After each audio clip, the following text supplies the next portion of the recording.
Hey everyone, welcome to this episode of What the List, the game show where you can get every answer right and still lose. I've said it before and I will say it one more time and multiple times after this. Let's check out the rules. The aim of the game is not only to answer questions, but also to guess what the list. Each category is represented by a mystery WatchMojo top 10 list, and each answer in a category is an entry on that list. For every question you answer correctly, you get 1 point. If you get it wrong, your opponent will have the chance to steal for double points. At the end of each round, you can attempt to name the WatchMojo top 10 list. A correct guess nabs you 10 points. Get it wrong, and it's a strike. Whoever has the most points at the end of the game wins. But whoever has the most strikes gets to embarrass themselves on the internet. All right, let's play What the List. Here are our contestants for today. I mean, I didn't come here to lose, but, I still support you.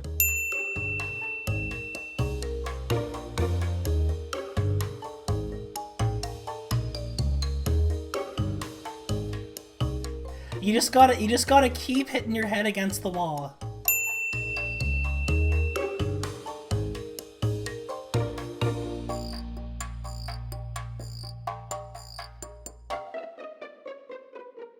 In the hot seat today, we have our returning champ, Blake. Welcome back. And newbie, Andrew. Welcome. Hey, what's up? All right. Are you guys ready to trash talk or support each other? That seems to be the way people tend to go on this game. They're more supportive than trash talky, which I appreciate. It's more fun to watch that way. It makes you feel wholesome and warm inside. I like it. I mean, I didn't come here to lose, but, I still support you. Me too, Andrew. All right, cool. So we did a coin toss before the game started, and Andrew won. So, Andrew, that means you get to choose between the television and video game categories. What is your choice? I'm going to take television. Alrighty. Are you ready to play What the List? As ready as I'll ever be. Good answer. Before we begin, I just want to let you know that this video was originally published January 1st, 2015, so there won't be anything more new than that on the list. Number 10 on mystery television category. Before she was Cersei Lannister, Lena Headey played one of the titular characters in this short-lived sci-fi series. So we're looking for the name of the show? Yes. I'll go with Terminator, the Sarah Connor Chronicles. Wow, you didn't even have to talk that out. You didn't, that was just we're just going for it. Okay. He was born to give that answer. I know. Like a Terminator. All right, number 9.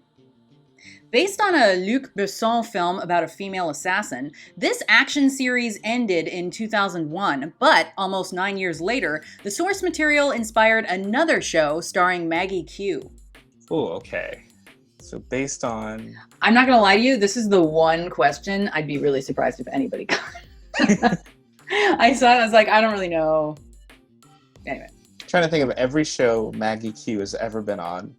I'm just going to throw out a wild guess. No clue at all. I'm going to say Nikita? It's La Femme Nikita, but I'm going to give it to you because it had multiple names and it was known as Nikita somewhere. I don't know. I think it was Canada, actually. It was Nikita, but whatever. Americans can't handle French words. It's okay. Yeah, you are right in spirit. So I'm impressed. Let's check it out. Number 8.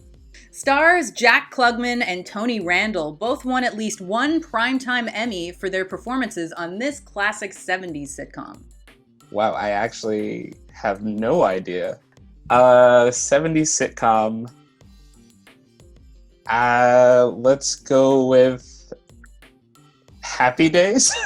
That's what we're going with? Yes. Unfortunately, no. Blake, are you interested in a steal? I can give it a try. I can give it a guess, because there's no harm in guessing. I don't know this. I don't think I've ever watched any TV from the 70s. I didn't even know they had TV in the 70s. I thought it was just radio back then. I really need to clear up that I'm joking on that one before people come after me. So I'm thinking what 70s sitcom would have been nominated for an Emmy, and there's one that comes to mind that people seem to really like. So I'm going to guess MASH. Is that what we're going with? Yeah. Okay. Unfortunately, no, that is not correct. All right, so that one we're going to leave blank. We've got a score of 2-0 for Andrew, and we're going to move on to number 7.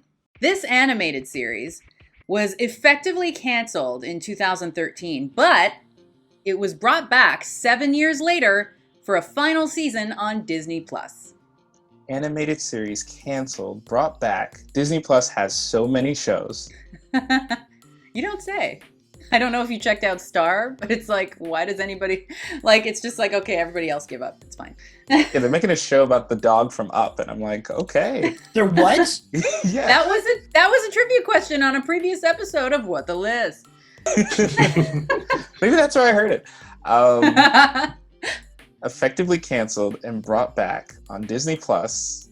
I am going to guess... I'm just going to go with DuckTales? Woo! No. Sorry. I hope my woo wasn't misleading, but that's not the end.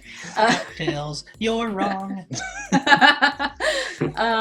Blake, are you interested in the steal? Again, I'll give it a try, but No harm in trying. I'm going to just say Ben 10. Interesting guess. Not right, but interesting. So we've got 2 blank now. Still a score of 2-0. On to number 6. This horror thriller series, based on characters created by Thomas Harris, reunited the actors who played Galahad and Tristan in the 2004 version of King Arthur. So it's a horror series. Mm. I'm going to guess True Blood. Is that what we're going with? Yes. Unfortunately, no. Sorry. Good guess, though. Blake, are you interested in the steal? So we know that it's a horror thriller series, and we know that it's at least 2004, because that's when they were both in King Arthur, right? True. Yeah. So what's a post... American Horror Story? That's my guess. That's your guess. It is a wrong guess, but another good guess. Let's move on to number 5. Andrew, Eric Killmonger and Todd from Breaking Bad have this sports drama in common. I'm going to guess Friday Night Lights. You went for that one quickly. Do you feel like very confident in that one? I do. You should, because you are correct. Yes. Yeah. Love shows just about football, so finally this paid off. Riverdale would have been so much better without all that murder. Yeah, now Archie's in the war now, I guess. I wanted to see him play football. Oh boy. All right. Let's move on to number 4. The Wi-Fi password for this show's titular location is Mother. Its titular location is Mother. It's before 2015. It's a location. It's a person, place, or thing. Animal, mineral, vegetable. And are these shows American, British, anywhere, international? They're anywhere, but I think they're all relatively American. Okay. I'm going to go with Desperate Housewives. Interesting. Not right, but interesting. There are mothers on that show. You know? I'm sure there are. There's I don't know. Wi-Fi I've never on seen that it. show. Maybe. Well, Blake, your chance to steal. All right, so it's got to be about a place in the show's title, and it's in the Wi-Fi era, so like it wouldn't be something like Friends. So that kind of narrows it down. So what would be a show that takes place somewhere with Wi-Fi, either a cafe or a store? I think, you know what I'm gonna go with? I'm thinking of a store. I don't know if I'm getting the title of this right. I think it's a show called Superstore. That is a show that a lot of people have been talking about lately. Not the answer to the question, though. Number 3.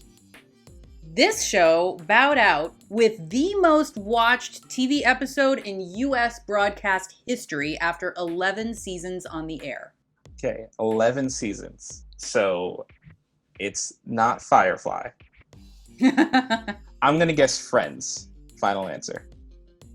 Unfortunately, no. Oh, God. Everybody just wants to guess Friends. Blake, are you interested in the steal here? It's our comfort show. Yeah, I'm going to give it a try. So if I'm right, this will be my redemption. If I'm wrong, I'm going to look so dumb because I'm going to guess something that I previously guessed and was wrong. I think that it's MASH. It is MASH.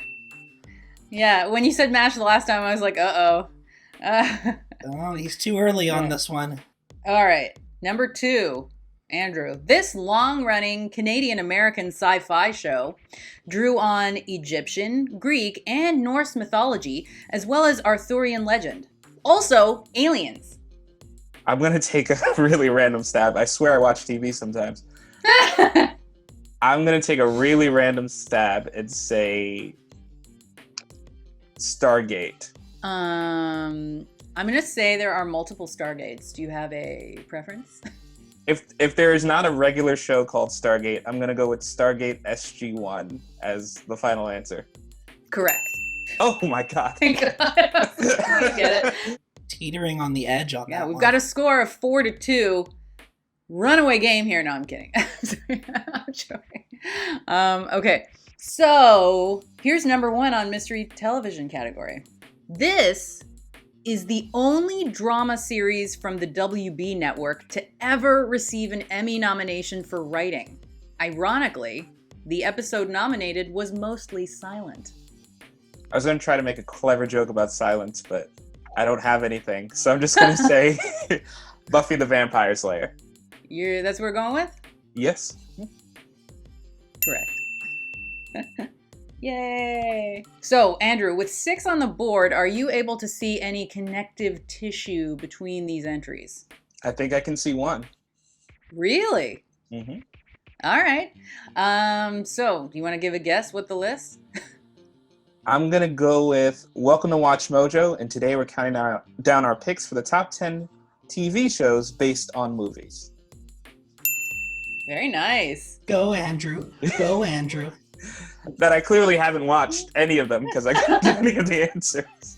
Okay, well, speaking of that, let's go and find out these ones that you guys left blank. So, the one that I said was so easy that neither of you... Sorry. Stars Jack Klugman and Tony Randall both won at least one Primetime Emmy for their performances on this classic 70s sitcom. It was remade recently with Matthew Perry and... what the hell's his name? Thomas Lennon. The Odd Couple. Of course. Okay, number 7. Like I said, I think you're going to kick yourselves. This animated series was effectively canceled in 2013. Actually went off the air in 2014, but anyway. But it was brought back 7 years later in 2020 for a final season on Disney+. That would be Star Wars: The Clone Wars. Oh my roommate is going to kill me. I'm so sorry. No, okay. This horror thriller series, based on characters created by Thomas Harris, reunited the actors who played Galahad and Tristan in the 2004 version of King Arthur. Those actors are Hugh Dancy, I think, and Mads Mikkelsen. And the show is Hannibal. Oh. Number 4, I love this question. It's so good. The Wi-Fi password for this show's titular location is Mother, and the show is Bates Motel. Oh my God. Isn't that good? I love it. I don't know why there's Wi-Fi. Like, I didn't know that show took place in a time when there was Wi-Fi because I never watched it. But,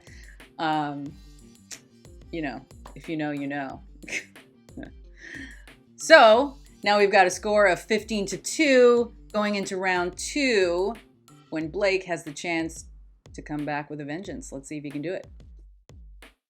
All right, we're back for round 2. Let's see how that goes. Blake, you've got video games. Is this something you're prepared for? I have been preparing for this all my life, is how I would describe That's it. what I like to hear. Yeah. Okay, so let's go.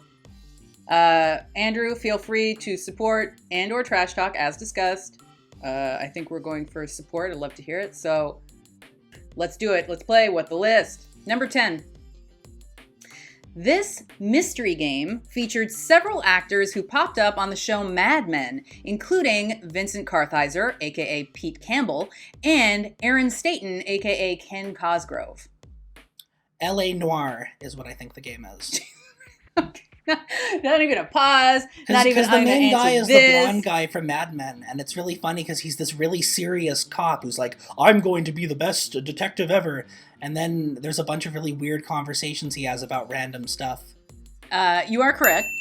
There are at least like 10 actors, I think, from Mad Men that end up in this game. I don't know why, but yes, it's weird. They just watched that show. Rockstar watched that show, and they were like, I want everybody on the show to be in our game. Yeah. All right, moving on to number 9.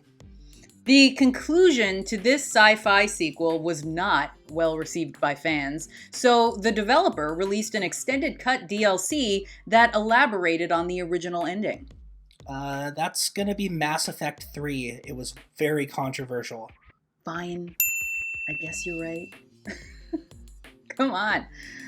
Let it give us some thought process behind this. Or no, Sorry, I'll try to be slower. This game's gonna be too short. No, I'm kidding. It's not.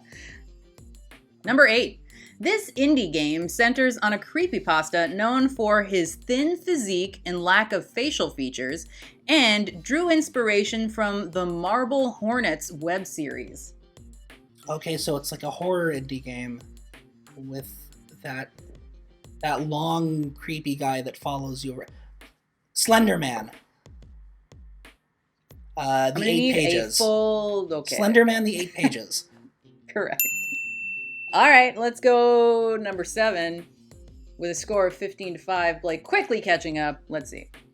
This third entry in a popular JRPG series ends with the protagonist sacrificing himself, and was so powerful it inspired movies, anime, radio dramas, and even a series of stage musicals. Ooh. JRPGs are not my forte. I haven't played many of them. Mostly Pokemon, Paper Mario. It'd be very weird if Paper Mario ended with him sacrificing himself. Tell Peach I love her. I'm gonna take a guess. I'm gonna take a guess here and say Final Fantasy III. Incorrect.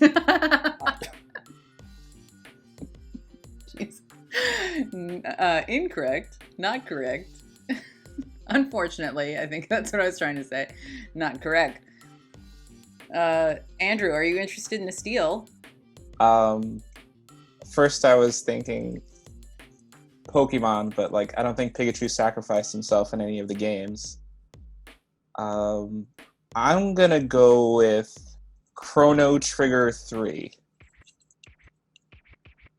All good answers, I assume? All wrong. All right, we'll move on. Number 6, Blake. This third installment of a retro-futuristic video game series opens at a lighthouse, much like the first game. Retro-futuristic. Oh, Lighthouse. That would be Bioshock Infinite. How is the lighthouse giving it away? Because the first lighthouse? Bioshock, Okay. Because it's a thing in the first game and in the third game. Exactly that. Okay. I guess it is. It's a thing. Okay, cool. That's right. Yeah. Lighthouse. Let's go to number 5. Okay. This action adventure centers on a protagonist named Wander, who seeks to revive his love, Mono, although neither character's name is mentioned in the game. So this is one of my favorite games. This is a game that I think anybody who is into video games should play. It's Shadow of the Colossus. I really want someone to say that spiel and then get the answer wrong. It would be really funny. This is my favorite game. I've never played any other game. Everyone should play this game. It's Tetris. Tetris. The long block is Wander and the L-shaped one is Mono. Those are called tetrominoes, and that is my video game factoid for you today. Nice. Now, back to the game. Number 4. This prequel to a 1997 JRPG shifts the main focus from a hero with a giant sword to another hero with the same giant sword. So I'm thinking that the 1997 JRPG is Final Fantasy VII, because boy is there a giant sword in that game. I don't know if when they say prequel, if they mean the one that came before or after in terms of release. And the Final Fantasy games are kind of wacky with their storyline, so I could be wrong, but I'm going to guess Final Fantasy VIII. I think you're wrong. Sorry. It's okay. Andrew. Sorry. Now we're back at you. Okay, there are like 15 Final Fantasies, so I have a 1 out of 15 chance of getting this right. 2 out of 15, because I made a mistake on one of them. Okay, the math is bad, so I'm already not looking good for this one. I'm gonna guess Final Fantasy 9. No. All right, number 3. This first-person shooter is the 5th entry in a Microsoft-exclusive franchise, as well as the final installment from developer Bungie. The series is now overseen by 343 Industries.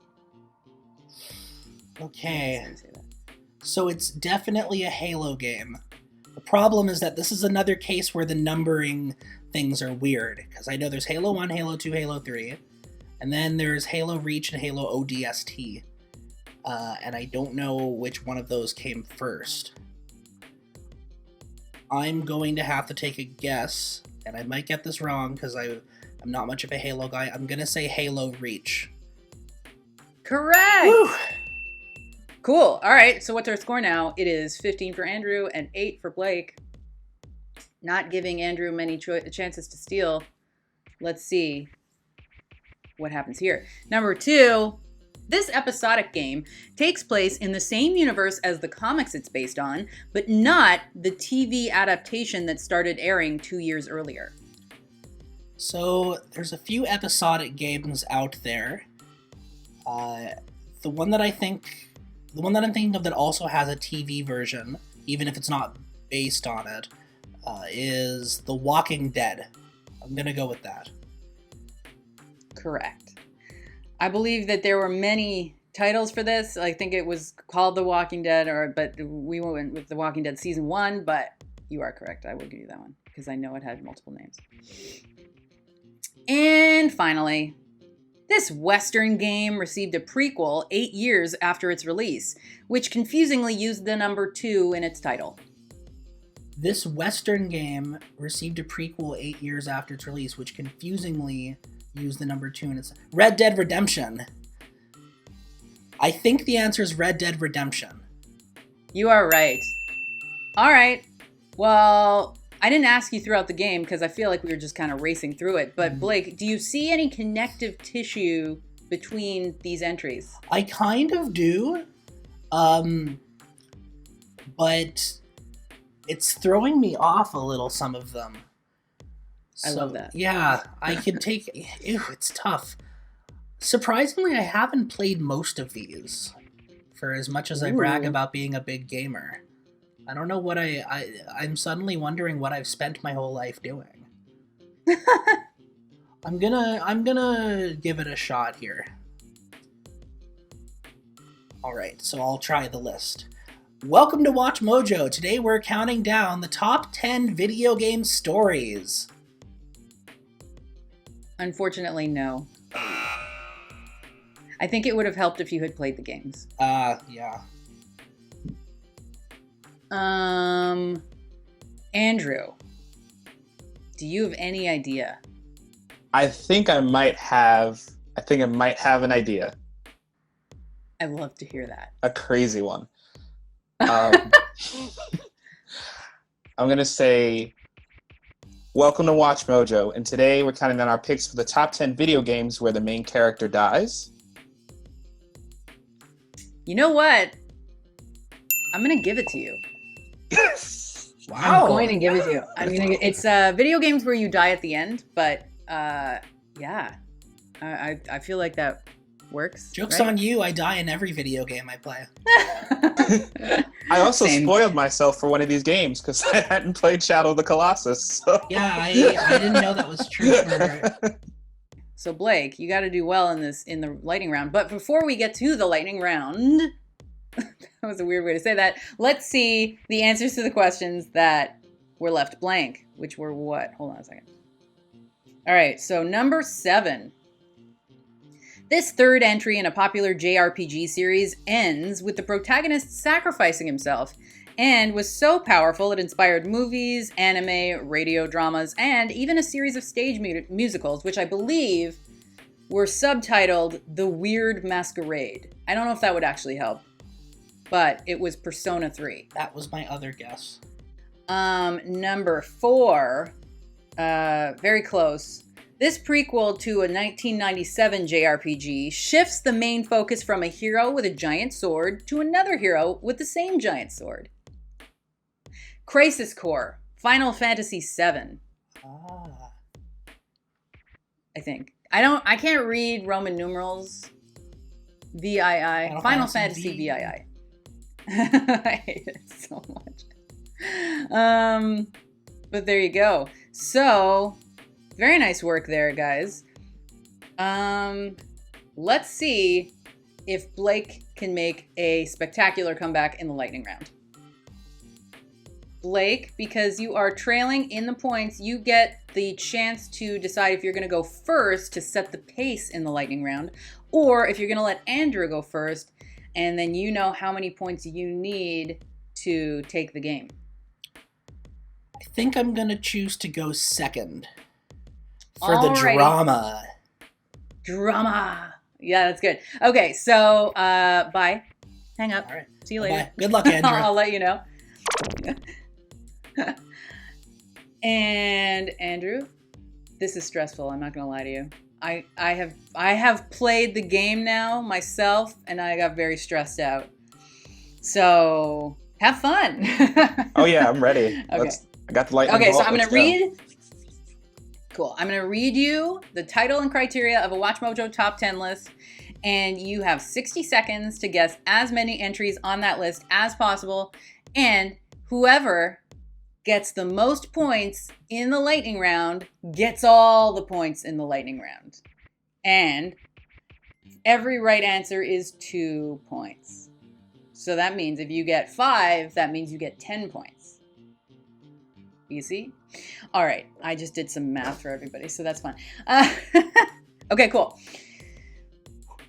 Are you ready? Yes. Got my trusty pen. Top 10 movies that are iconic to 90s kids. For this list, we're looking at films that came out between 1990 and 1999 that helped define the childhoods of the children born during the same period. Go. Jurassic Park.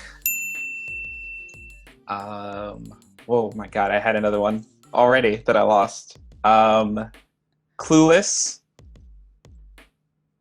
Gonna go with... I don't think E.T. came out. I'm gonna say E.T., but I think it came out earlier than that. 90s. Jumanji.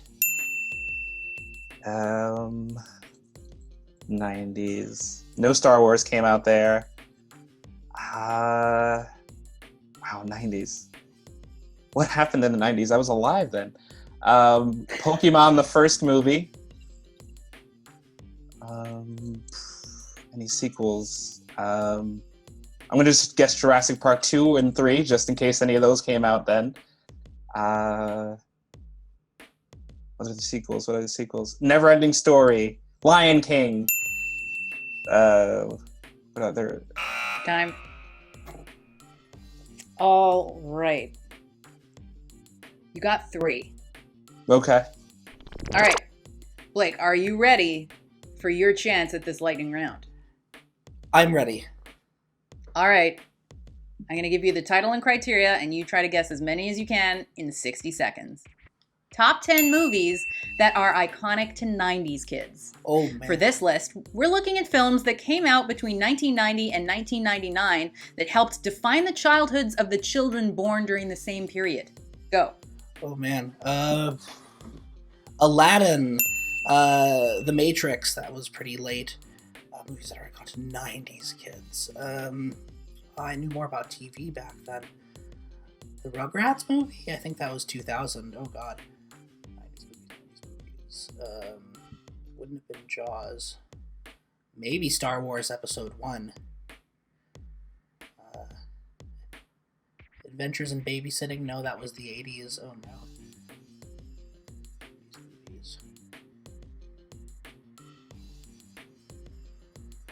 Oh god, I was a baby in the 90s. I don't remember anything. I was watching Barney. I'm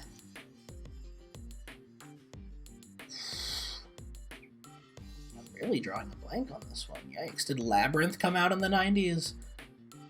Is that iconic to kids? Probably scarred someone. Hook. And I didn't say Space Jam. Oh my god, Space Jam! Yeah, neither of us. Okay, awful. Okay, so Space Jam isn't on the list. Oh. It should be. It really should be, yeah.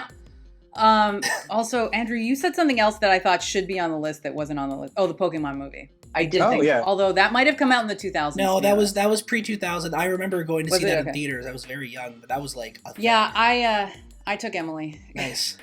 So I saw it in the theater too. Blake, you only got 2. So let's see here.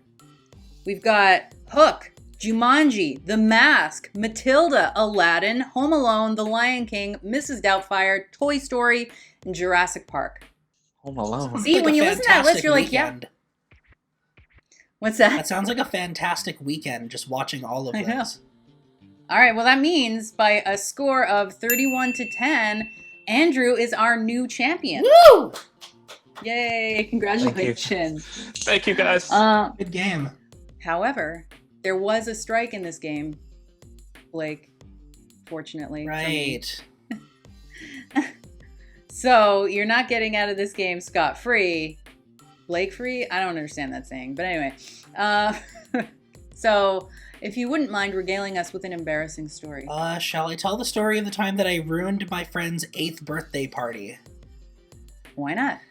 So, my friend Anna, whom I'm still very good friends with and whom I've known since kindergarten, invited me to her 8th birthday party. And as with many birthday parties at the time, she had pizza for everyone. And she also had candy. She had M&Ms. And I had the brilliant idea to put M&Ms on the pizza. Not only did I have the idea to do this, but I convinced every other kid at the party to do the same thing. And so we all took our first bite and we were like, oh, this is really good. And then we took our second bite and we were like, oh, this actually isn't really good at all. This tastes terrible. And so the entire party ruined their slices of pizza because we all put M&Ms and put both of those foods to waste. And to this day, when Anna says to her grandparents, oh, I'm hanging out with my friend Blake, her grandparents will still say, Blake, is he the one who ruined the pizza? Oh my God. Oh, I hate those stories when you've known people for so long and then they bring them back. And that's like the one thing you're famous for in their household. Yeah, I'm just the guy who put M&Ms on the pizza to my best friend's grandparents. Here you go. Not the worst Well, now thing I want to to be. try that. That's No, true. no, it could definitely be worse. I was like, is this going to be, and it was so gross I threw it up, or like, and it was all colorful. So I don't know why I had to say that. Now I'm thinking about it just made it now. worse. I can't unthink about it. I just made it worse. If I did that as an Oh, adult, that's fuck. probably what would happen. You can eat anything when you're a kid. True. All right, well, thank you so much for playing, both of you, and thank you guys for watching. I hope everybody involved had fun. And as I say every week, if you think you are worthy of competition on this show, and we've had some people send in videos who I think might be worthy of competition, please send us a video telling us why you would be a good competitor on What the List to WTL@WatchMojo.com, and we will consider you. So thanks again for watching, and we'll see you next time.